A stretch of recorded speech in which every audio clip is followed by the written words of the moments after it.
Good evening, Facebook family and YouTube family. Welcome to another beautiful Sunday evening with Brian and Janice. We're so delighted to have you guys here with us today as we open up another segment on our Black history or African American history. And for those of you... First segment. First segment, yes. First segment of African American history. For those of you, everybody knows that this is Black History Month.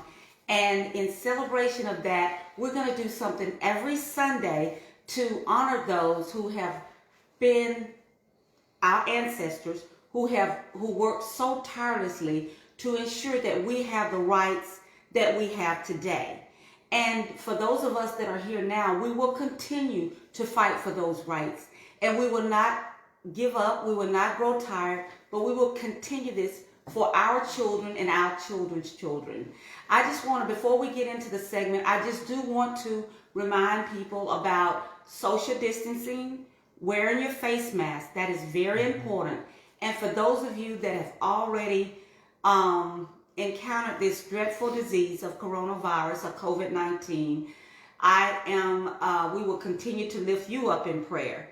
So with that being said, I want to encourage you to not get weary. There are treatments out there. There are things that you can do now to keep your body healthy for those that have not encountered it, and for those that have. Just remember, if you have had the virus and you are going to get the vaccine, ask your healthcare provider to test you for the antibodies. That is a blood test that can detect whether you already have the COVID antibodies within your system. That is very important. I tell people that all the time. You need to be checked for the antibodies because that means you're still protected, right, Brian? That's right. So you may need to hold off on getting the vaccine. So that is just the insight that I want to share with you today. Right now, we are coming out of this great book from G Woodson, The Miseducation of the Negro. If you do not have this book in your home, you should. It's a small read, very, very enlightening.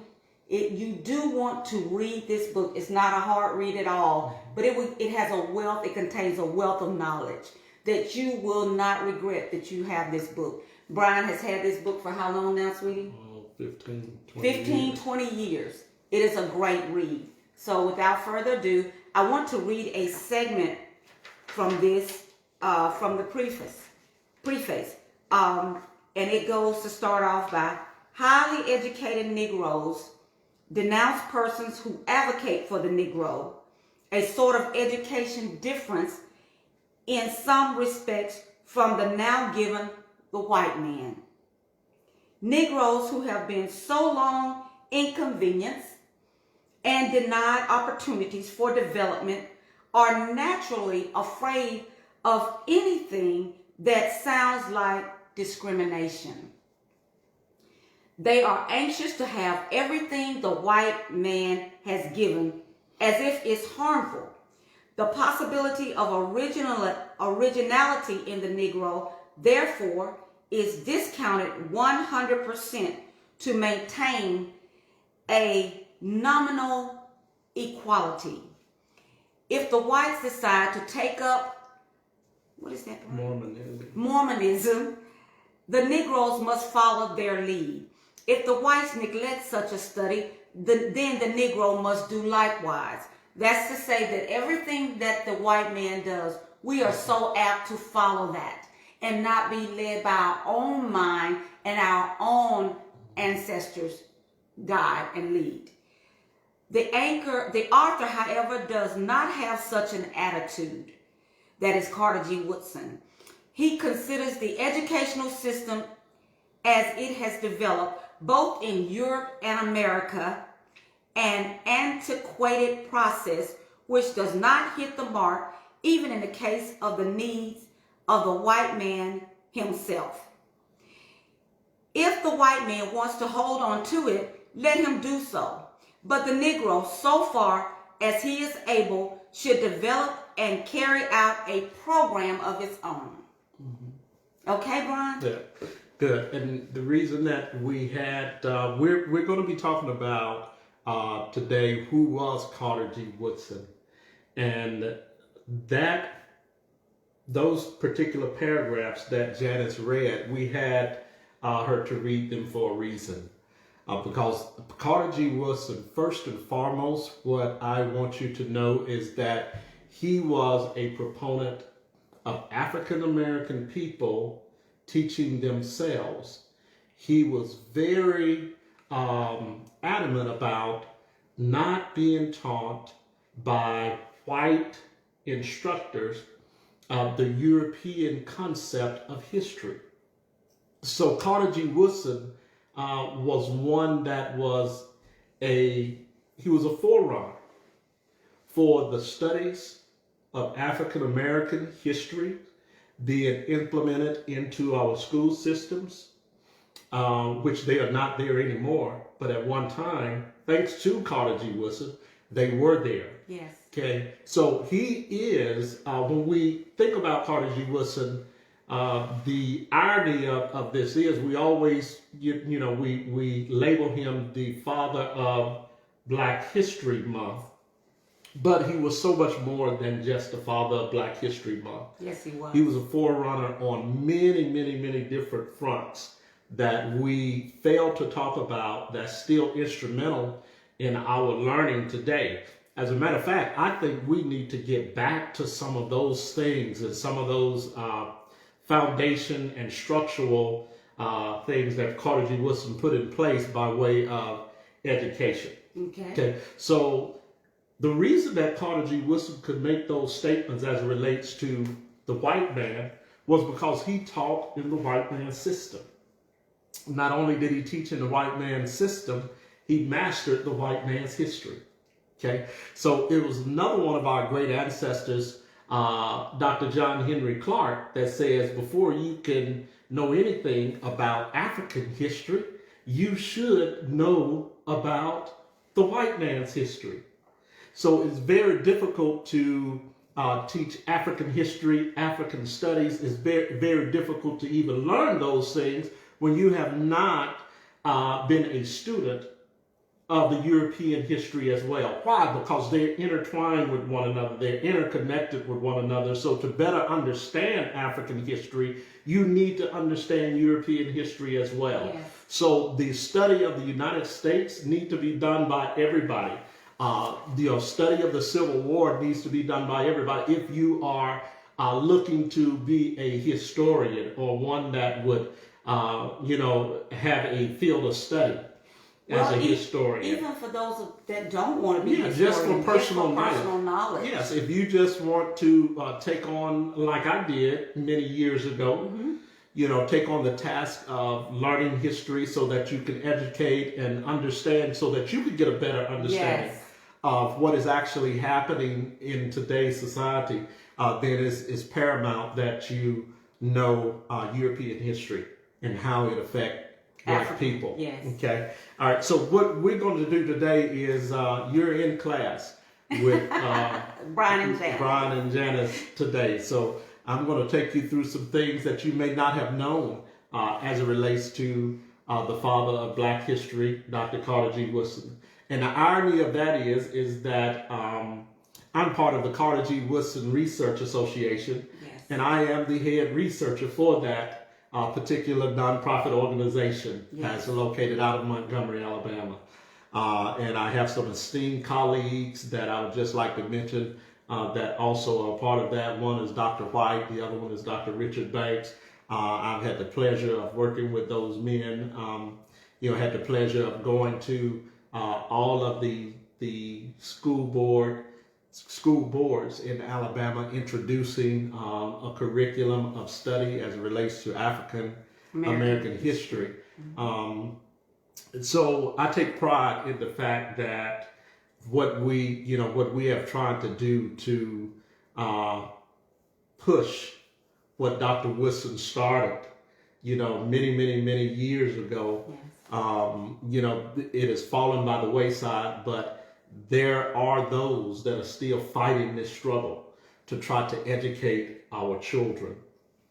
So Let's talk about Dr. Carter G. Woodson, and I'm gonna just share some new things that I've learned in going back and researching, because I've done many lectures on Carter G. Woodson's life, and you think you know it all, but you really don't know it all until you start to refresh and so it was interesting in my study this week on some of the things I learned, and the interesting thing is the when I was researching him, the ancestors began to deal with me and say, look at his mother and his father. Wow. In order to know the son, you need to know the mother and the father. Okay. So I kind of, went back a little bit to look at, not only Carter G. Woodson, but to look at his parents. Yes. Very, very interesting. His mother's name was Anna Eliza Riddle. She was born in 1843 to Henry and Susan Riddle, and she was born on the Thomas Hutchinson plantation in West Virginia. Interesting thing is that Anna, Carter G. Woodson's mother, was taught how to read by the mistress of the plantation. And she was taught how to write by the mistress of the plantation. Wow. This plays a phenomenal role in the education of Carter G. Woodson. Anna taught all of her children, she had 7 children, how to read. So the interesting thing is with that is Carter G. Woodson was the fourth of seven children. He was the eldest son of Anna. So the emphasis for him to know how to read, being the eldest son, was very important. It was paramount. Okay. Yes. To the African culture. Yes. Okay. So understand that both of his parents were still slaves. They were born into slavery. Okay, so there was still a lot of rich African culture still being passed down by way of our people at that time. So part of the culture is that the first son is the savior of the family, so to speak. Okay, so the first son, you even see that in the Bible when it comes to Jacob's sons. Yes. Okay. Yes. And it talks about the first son. So the blessings going to the first son. We know the birthright thing, all of that. We're not going to get into the Bible, but I just want to make that point so that everybody will understand that this was paramount for Carter G. Woodson to learn how to read. Now, Carter G. Woodson was named after his grandfather. Okay. Anna marries James Henry Woodson, okay, who was Carter G. Woodson's father. James Henry Woodson, this is interesting about him that I found out, runs away from the plantation. At the beginning, he was a part of the John Toney plantation, okay? His father, who was Carter G. Woodson's grandfather, that he was named after, Carter Woodson, who was a skilled carpenter. He was a skilled blacksmith. Very, very, very powerful within itself. But he was born on the John Toney plantation. At the beginning of the Civil War, Carter G. Woodson's father, James Henry, runs away. He flees the plantation.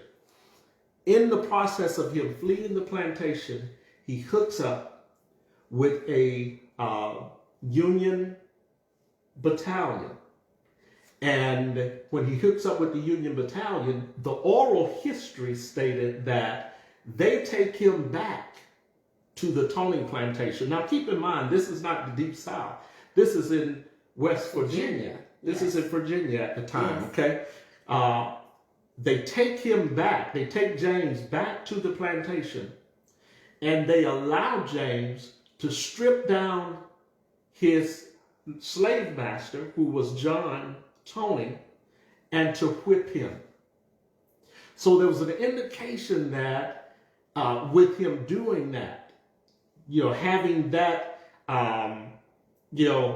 leeway by way of the Union soldiers to do that, it would state that at some point James had also been beaten as a slave. And this was a form of retribution that the Union soldiers gave him when they went in and took possession of the Tony plantation. So I think that's very, very interesting. So James, Carter G. Woodson's father, goes on to work for the Union Army as a spy and a scout during the Civil War. Okay, so very, very, I thought that was just powerful in understanding that Carter G. Woodson, as a child, when he marries Anna Eliza in 1867. Okay, they have their children, but Carter G. Woodson is born out of a struggle. Okay, he's born out of progress, being that his mother was taught how to read and write by her mistress. Yes. And he's born out of the freedom struggle of having a father that said, I'm no longer going to accept this type of treatment in this concentration camp that they called plantations, and had enough wherewithal to escape and to run away and to say that enough is enough. So it feeds into, that's that genetic power, that drive that is passed on to the children. So when I think about Carter G. Woodson, looking at his parents helped me to understand so much more about who the man Carter G. Woodson was. You understand? Yes. It helps me to understand his drive and his motivation and his passion as it relates to black people. Now, Carter G. Woodson was born December the 9th, 1875. He was born in Virginia. Interesting thing about Carter G. Woodson is that as a young man, he goes to work, okay, on the farm and in the coal mine. Now, many historians talk about his work that he did in the coal mine, but something else interesting about Carter G. Woodson that I found is that he also worked for the railroad. Wow. He did an initial stint for the railroad, actually as a track person, laying railroad track across the state of Virginia. Very, very interesting. Also, what's interesting about Carter G. Woodson, that little small stint, when he leaves the railroad, he goes to work in the coal mines of West Virginia. And when he works in the coal mine, the veterans were black veterans, Civil War veterans that were working in the coal mines, takes a liking to him. And because Carter G. Woodson had been taught how to read by his mother, yes, he was the one that was responsible for reading to the Civil War veterans, black African American veterans that could not read. So he took on the task of reading the newspaper and reading books that were passed on through the mistress to Anna, okay, that she taught him how to read out of. Yes. Reading those books and newspapers to these coal miners. Another interesting thing that Carter G. Woodson does is he tells these miners, he says that once I make it, I'm going to write your story. Wow. I will tell your story. Yes. Okay. So those coal miners entrusted a lot of knowledge, true knowledge, as it related to the Civil War You'll see why this, as we continue to discuss Carter G. Woodson, why this makes a difference later on in his studies. But they actually gave him the oral history. This is eyewitness account as a veteran. This is what happened in the Civil War. This is how we were treated as black soldiers. This was our job as black soldiers. This is what we saw as black soldiers. So there was so much information passed on orally from these Civil War vets that impacted the life of Carter G. Woodson forever. Matter of fact, I would go to the extent of saying that it influenced his field of study as he goes on to further his education. It was because of these coal miner vets that he studied the field of study that he goes into later on in his life. Okay, so I just thought that was very interesting, very, very powerful at the same time. So Carter G. Woodson at 17, he's working in the coal mines from the age of 17 roughly till about 19. He's been educated by his mother, who was awesome. So, just kudos to all moms that educate your children. Yes. It makes a difference. It makes a difference. So he goes to high school at the age of 20. Okay. Wow. So now let me say this. There's no reason that our children cannot finish school if the father of black history that we so esteem did not have an opportunity to break the doors of a high school, break into the doors of a high school until he was 20 years of age. That's why you hear me doing this with some of my nephews. Yes. You've heard me do this with many people. It doesn't matter to me what age you are. If you did not get your high school diploma, go back and get your high school diploma. If you can't go back and get your high school diploma, we know that certain laws now restrict you after a certain age.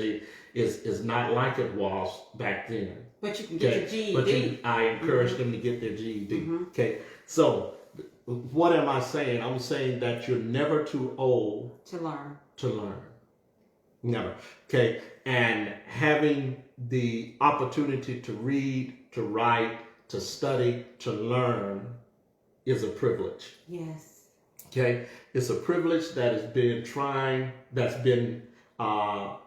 that's tried to be taken away multiple times for our children and for our people. Yes. It is still trying to be taken away. Yes, it is. Okay, so Carter G. Woodson goes back to high school at the age of 20. He finishes Douglas High School 4-year course study in 2 years. Okay, shows you the brilliance, shows you the passion, shows you the desire and the motivation to learn. Being that his parents were forbidden to learn, even though Anna had a mistress that taught her to read. That was not allowed. Okay, we know that the slave was not permitted to read or to write. Okay, so this was a luxury that was given to Anna that she passed on to her son, and he took full advantage of his opportunity. He did. He finishes a 4-year course study. Curriculum. Yes. In 2 years. Okay, so from that point, when Carter G. Woodson graduates from Douglas High School, he goes to Berea College, which was established in 1855. Now, what is interesting about Berea College? Berea College was, at that time, it was a pre-Civil War college, which was very, very unusual. Okay. established in 1855, but what was even more unusual about this college, it was integrated. All races and all gender. Most colleges during the pre-Civil War era and the post-Civil War era were established initially as schools of studies for men and women, specifically for African American men and women. That's why you see Morehouse, that's why you see Spelman, you see those post-Civil War colleges, yes. okay, for men and women. That's why you see Wilberforce, which was a theology school established by the African American Episcopal Church. It was initially created for men. Okay, you see Ascom College, which turns into Lincoln University, was initially established as a theology school to train black men. All right, so there were many pre and post, but the like I said, Berea was the first pre-Civil War college. After the Civil War, with Reconstruction, you see a lot of philanthropic funding put into educating black people. So you had a lot of post-Civil War colleges to pop up that trained black men to be preachers and black women to be teachers. Okay. Yes. All right. So we know that the interesting thing about Spelman, and we'll get back to Dr. Woodson, is Spelman was named after Rockefeller's daughter-in-law. Okay. So the whole funding of Spelman came through the Rockefeller Foundation. Sure did. Okay. Yes. So we see interesting things when we study that. A good book for that, guys, to look at is this book, America's Historically Black Colleges and Universities by Dr. Lovett. Brilliant. He studied at Tennessee State, which is another HBCU. Yes. Great information just in case you want to look at that. So let's get back to Brother Woodson here. Okay. So Dr. Woodson, he goes to Berea College. He attends Berea from 1897 to 1903. Interesting thing about that is that during his first year of college, he lacked finances. So he had to drop out of school. Okay. So Dr. Woodson is a college dropout during the first year. Okay. He drops out of school. Check this out now. This is what is just amazing about Dr. Woodson. He begins to teach in a public school system as a teacher. Okay. And then he is hired by the United States government, and he goes over to the Philippines, which was a part of the United States at the time. Yes. Okay. He goes over to the Philippines and he teaches in Manila English for 2 years. Okay. To earn money to come back. That's right. To go back to school. Yes. And to finish his degree. So in 1901, he goes back to Berea and he finishes up his bachelor's degree at Berea. Now, another interesting thing with him is that in 1906, well, let me go back to 1901, because when he graduates with his degree, prior to him going back to Berea to finish up his degree, it is said that he kind of detours and that he goes to another famous college, Lincoln University, which was Ascom College at one time, and the name changed to Lincoln University. Okay. But he evidently didn't stay at Lincoln long because he was back at Berea where he finished up. Okay, so very, very powerful, but it shows you not only the diversity of Dr. Woodson, but it shows you the tenacity for him to be able to navigate, between these education systems, and then to be intelligent enough to understand that if I'm going to get this education, then I have to finance my own education. That's right. That nobody is going to give this to me. If I want to be able to make an impact, and he was determined. They again going back to his parents. Yes. You know, that bloodline that was passed on Yes. as a black man to do whatever was necessary. You know, and I think that is important. We need to understand that the whole concept of what our ancestors thrived on was a spirit to never give in. Never give up. And to never give up. You know, you do not give in to the obstacles that are in your way as it relates to this system, and you never give up. You have the genealogy, you have the bloodline, you have the genius, all of those things are in you by way of who we are as a people. You understand what I'm saying? When we are minimized in society, it is only to try to limit and hinder our greatness. See, what Carter G. Woodson understood that was very important is that he was just as brilliant than any white person that was getting an education. He was just as intelligent. He was just as analytical. You understand? Yes. He was just as good as any thinker out there. And that's how he viewed himself. He did not allow obstacles such as finances to get in the way. He was smart enough to navigate his way through those obstacles. Yes. Okay. So he goes back. He graduates from Berea College in 1903.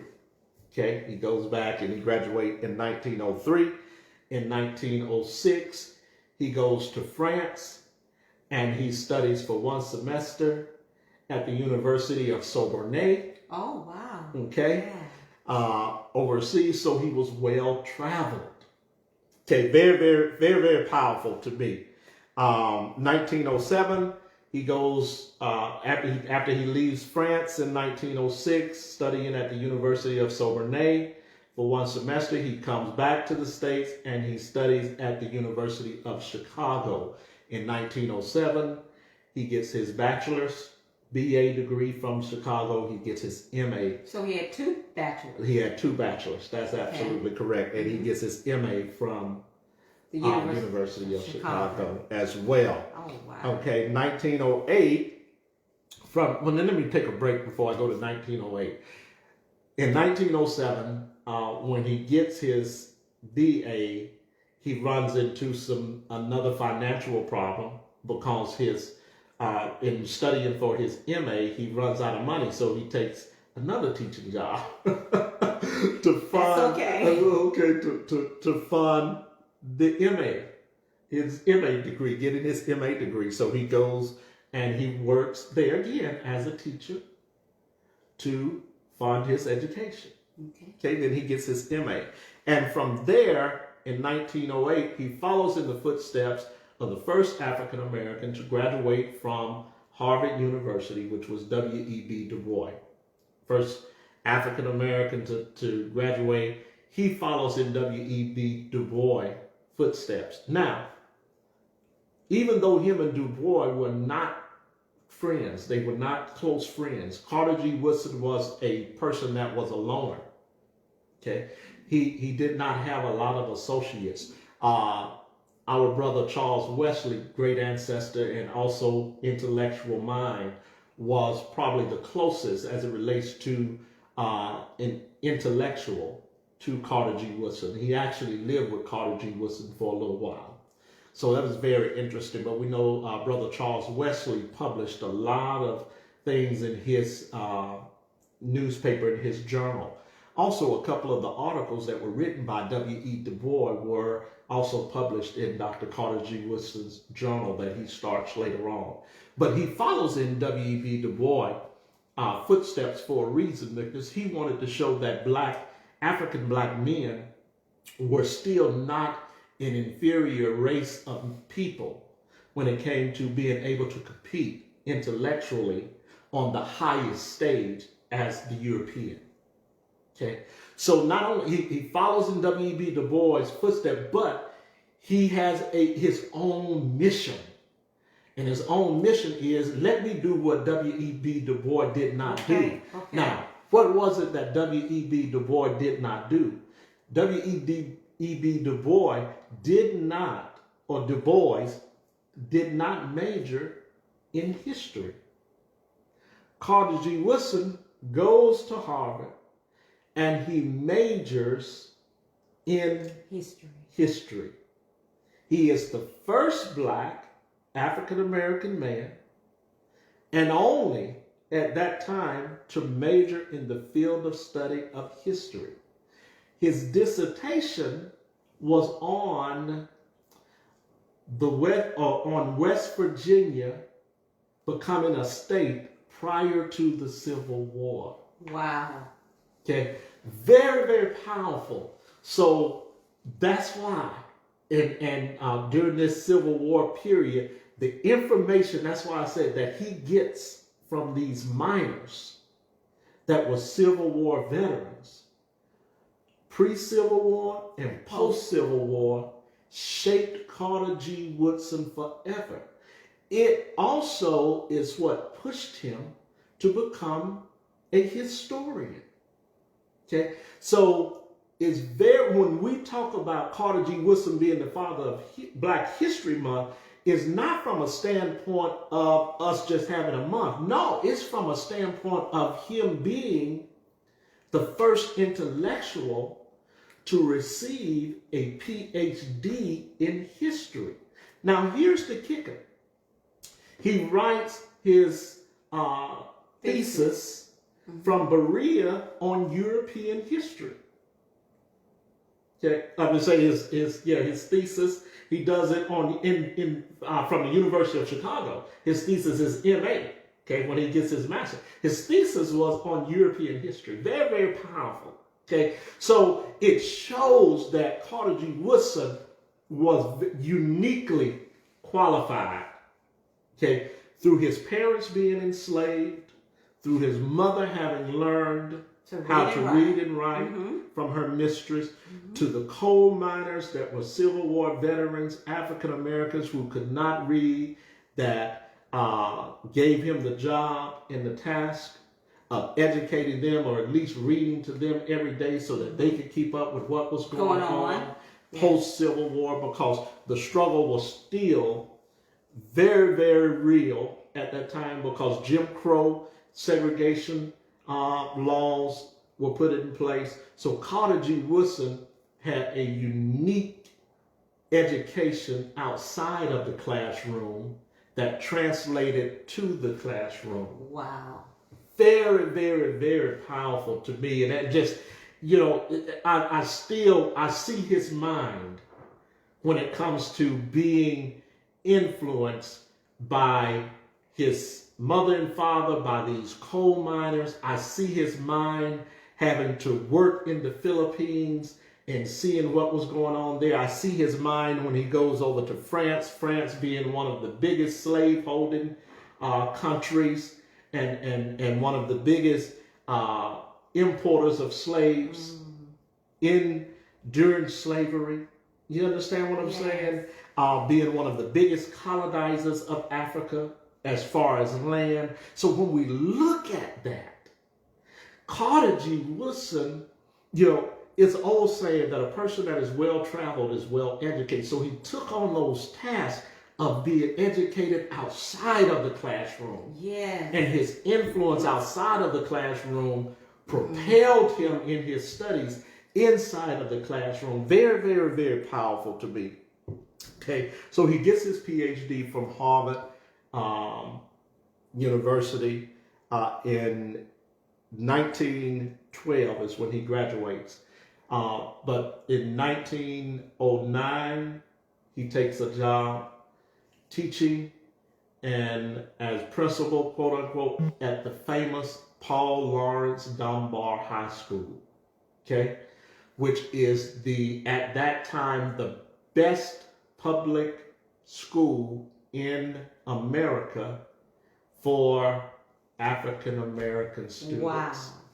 Okay, not only does he teach there, he becomes later on the principal at Paul Laurence Dunbar, in the process of still working on his PhD at Harvard.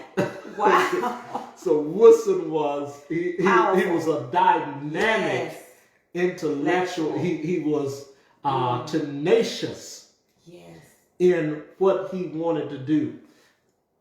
The whole time that he is serving as principal of Paul Laurence, that is why you see some of the greatest intellectual minds were shaped at Paul Laurence Dunbar High School, African American minds. Okay, Woodson was the catalyst for that. He was very instrumental in that. Okay, so I think that within itself, what he instilled in those students was just, it was an attitude that you are no less than anyone else in this so-called America. And if you are black, you are special. And you're special in a good way, meaning that you have the capacity to learn faster and better. I'm living proof of it. Yeah. You understand what I'm saying? Yes. And not only compete, but exceed their expectations. Because they say you cannot learn. Exactly. So I hear the conversations he would have with the children. You understand what I'm saying? And how he motivated the children. And that tradition still continues at Paul Laurence Dunbar, which is still one of the best high schools that you can attend. Yeah. Okay. He graduates in 1912, like I said, from Harvard University. He teaches at Paul Laurence Dunbar. He becomes the principal. When he taught at Paul Laurence Dunbar, he taught American history, English, French, and Spanish. Wow. So not only was he well versed as a historian, but he was trilingual. Okay? Yes. He taught English, Spanish, and French.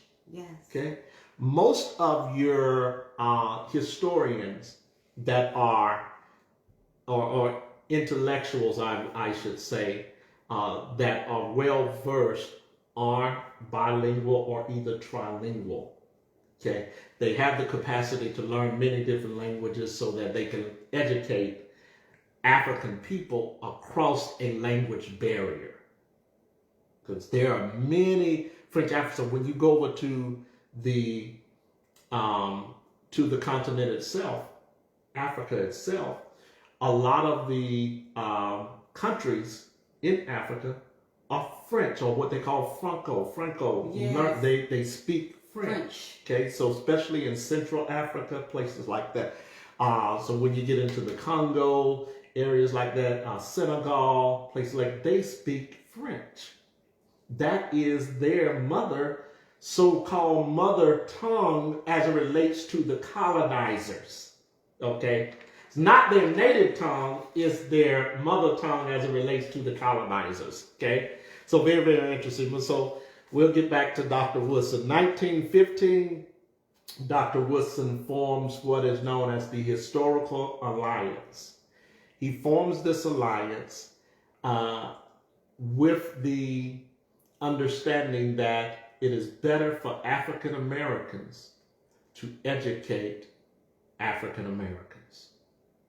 And his premise is that if you integrate into a European system and you are taught by Europeans, then you will always receive their version and not the true version of history. Okay? So the historical alliance that Carter G. Woodson's formed is based off of truth as it relates to American history and African American history. Okay? There again, the two are intertwined. So it's very difficult to understand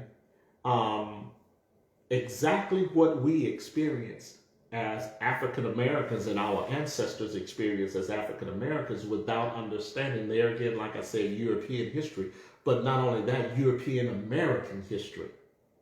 Okay, so Dr. Woodson made it his mission to push for African American studies and African American history being taught from the viewpoint of the African American.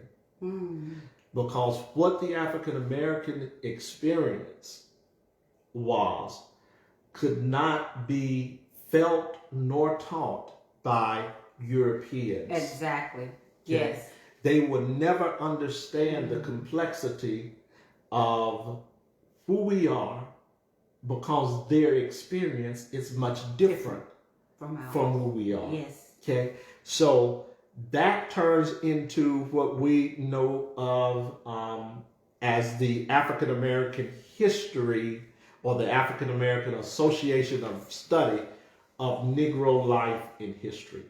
So it started out as the Historical Alliance and then morphs into the Association for the Study of Negro Life in History. Now, the beautiful thing about that is he has some wonderful people to come along and work for him.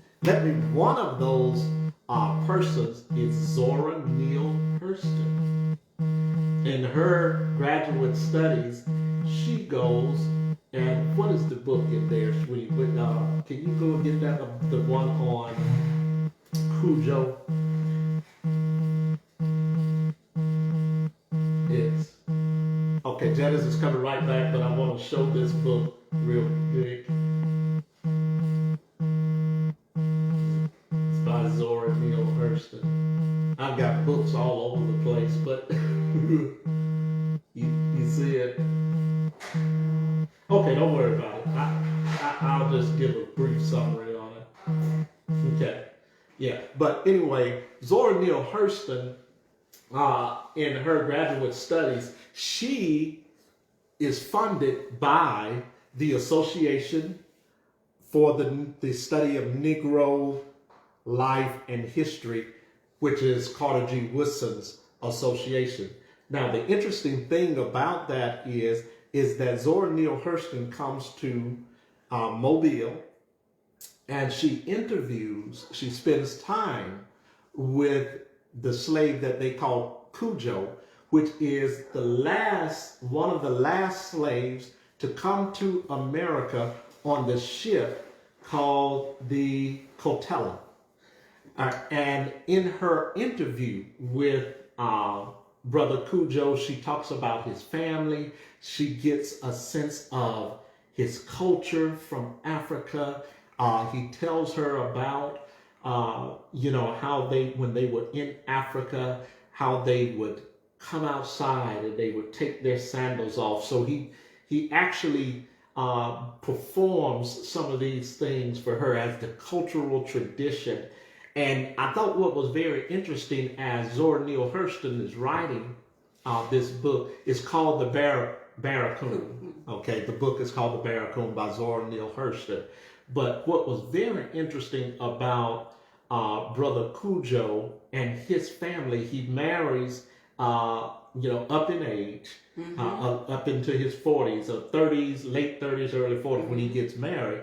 But he says that the African Americans were not receptive of those that were from the mother country, that were not born in America. And so they established in their little part of Mobile what we know as today, which you can go see this, Africa Town. Okay, it has been memorialized.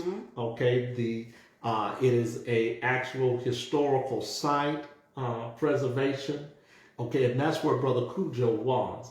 But like I said, the interesting thing is that Carter G. Woodson, the Association for the Study of Negro Life and History, actually put a lot of students through that became some of our icons as far as intellectuals, writers, and thinkers. Zora Neale Hurston was one. Okay. 1916, he founded the Journal of Negro History, where he published many of Charles Wesley's articles, and he published Dr. W.E.B. Du Bois articles, even though he wasn't a fan of Du Bois. Wow. Okay. As a matter of fact, I think Woodson in some way looked at the work of Du Bois and wanted that work to be carried to the next phase. And that was, a phase of let's get away from trying to integrate socially and educationally, and let's stay with our own. Okay. That's why in the book, The Miseducation of the Negro, now what is very interesting is that prior to this book coming out in 1933, prior to this book in 1915, he writes a book called The Education of the Negro. Okay, so The Education of the Negro, what this book comes out of the book that he wrote called The Education of the Negro.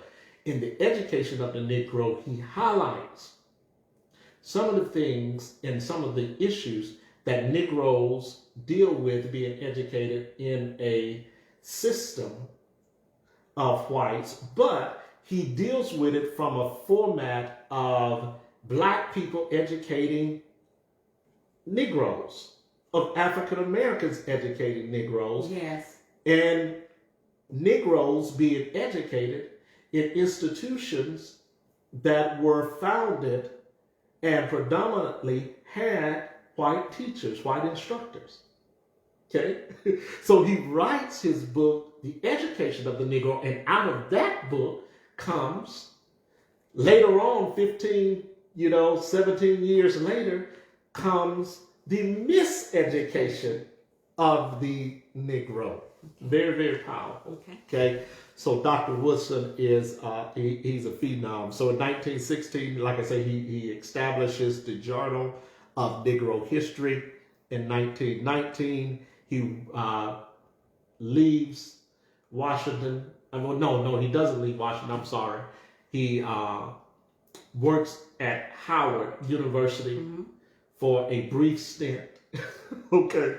For probably about a year and a half. He's the Dean of Liberal Arts, and he teaches history at Howard University, at the Mecca of Black Studies.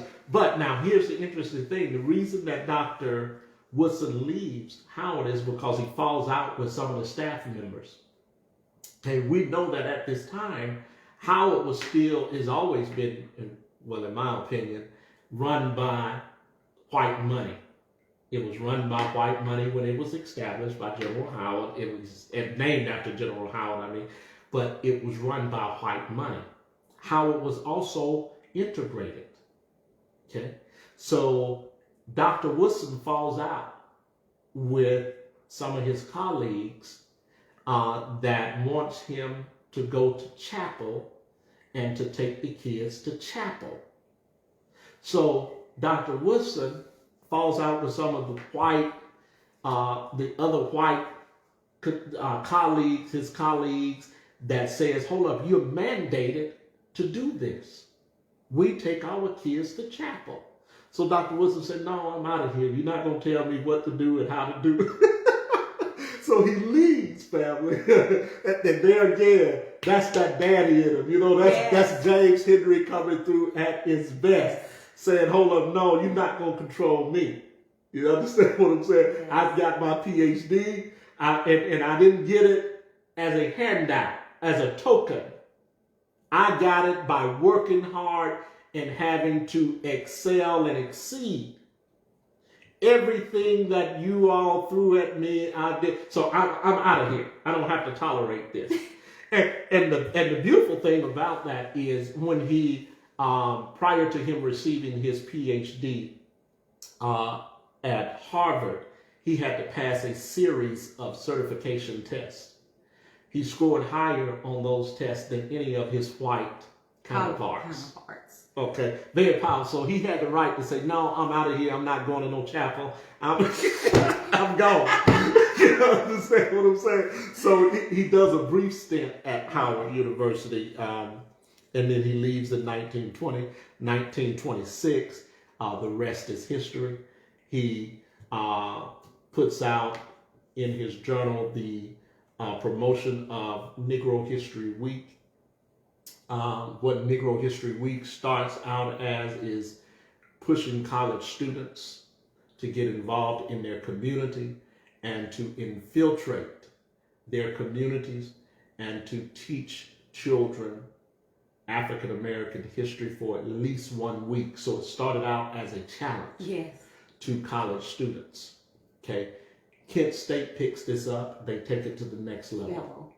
Okay, the Black Students United with Kent State, they take it and they get out into the community, and instead of teaching it for 1 week, they extend it into the whole month of February, and that is how Black History Month, the brainchild of Carter G. Woodson, is born. And then we know later on, I think it's in 1970, it is officially recognized by the president at that time that who would have been LBJ. It is recognized as African History Month. Okay. Excellent. Or Black History, what we would call now Black History Month. So that is a brief synopsis, as we would say. It is a summary, a detailed summary of our ancestor, Brother Carter G. Woodson, at his best and just fantastic. So next week, each week we will deal with a different figure in African American history, like Janice said, for the whole month of February. So you're just going to be in class with me and Janice, and some of my years of studying and knowledge that I can pass on to you and share with you. I'm excited about doing that. I got so much in my head about our people. It's just amazing that to share with you. I get excited about talking about our people. Yes. Because when you read the history, it's phenomenal at some of the things that we have accomplished in this America against all odds, and up under a system of brutality and torture and terrorism, everything that we've had to go through as a Black people, and still to have accomplished some of the things that we have accomplished, and we're not done yet. I think we're on the precipice of the greatest explosion as it relates to Black people coming back to knowledge of who they are. You know, self-knowledge, self-preservation is the first form of self-knowledge. So self-preservation, understanding that we have to not only educate ourselves, we have to come together, work together. We have to become our own financial engine that will provide for our community. We have to begin to reestablish our education system by way of influencing Blacks to get involved from a standpoint of ownership and creation of their own schools. You know, break away from some of these school systems, even though you know, you still fall up under that government banner, but still to do it your way. You know, and we have to get back involved in doing those type of things. So funding our own schools, supporting those people that are trying to establish pro-Black schools. Again, we need to support those people. We need to, and once those schools are established, we do not need to put 90% Europeans in them to teach. We need to have Black faculty and Black staff that cares about Black children. So, you know, my work has never ended when it comes to educating Black people. You know, that work, that's an ongoing fight and struggle that, you know, will be here until eternity. You know, so we're forever locked into that battle of yet instill trying to teach our children basic fundamentals as it relates to reading and writing. It all starts there. So what was denied to us, we still struggle to teach those basic foundational skills that causes you, that is the catalyst that launches you into learning everything else you need to learn. So that is it for tonight. And we thank you all for joining us. Brian, I do want to end this segment and just sending my thoughts and prayers out to the family of Coach Harold. I just want to, let the family and friends and the many people that lives were impacted by him for the good. But he was also an educator. Anytime we have black educators that made a difference. He made a difference. We need to acknowledge them. He's an ancestor now, but his work does not end. His work continues. So we never want to forget those. And to the family and the friends and his Dallas County high school family, he impacted a lot of kids. He was a coach, a mentor to many, and kids from near and far looked up to him. Okay? Awesome. So we thank you guys for joining us tonight, on this awesome Sunday evening. Want to encourage everybody to remain safe, be vigilant with the COVID virus. It's not over. The vaccine is available, but the fight is still there. So remain conscious and aware of your surroundings.